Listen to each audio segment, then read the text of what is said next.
These aren't exactly hard times in Oxford Street. This year, the world's busiest shopping thoroughfare hopes to cash up £3 billion in several thousand tills.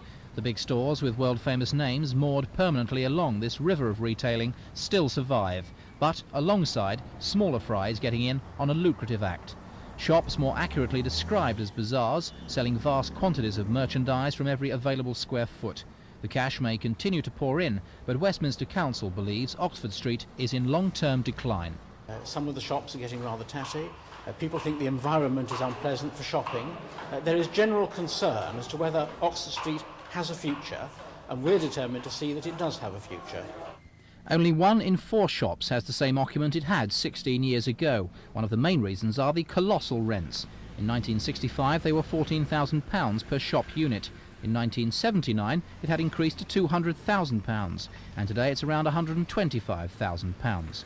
As properties have changed hands increasingly quickly, so shoppers have complained about congestion and the tatty character of the area. So what can be done? Perhaps pedestrianisation. However, today's conference highlighted the need for a central plan. Rents are rising pretty fast at the moment, and plenty of retailers are keen to get in. But this is a cyclical business. It goes shooting up, it comes shooting down. At the moment we're on a fair bit of an up, and it's a good time to use that buoyancy to make long-term plans, I think. That fluctuation in rents has encouraged the bazaars to be found near Oxford Circus, but the traders deny they're here to stay. I wish that the landlords would become more involved with us and in fact in controlling their own letting policy. But I suppose if you're a landlord and you have an empty shop, then sooner or later you say, well, I may not like this particular type of shop. You let it, and let's face it, if the shop serves a public need, it will survive, and if not, it will go to the wall.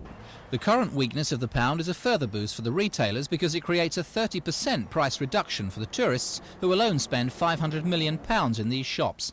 But if Oxford Street is to retain its preeminence, then the profit makers and the planners will have to work closer together in the future. Lindsay Charlton in Oxford Street for Thames News.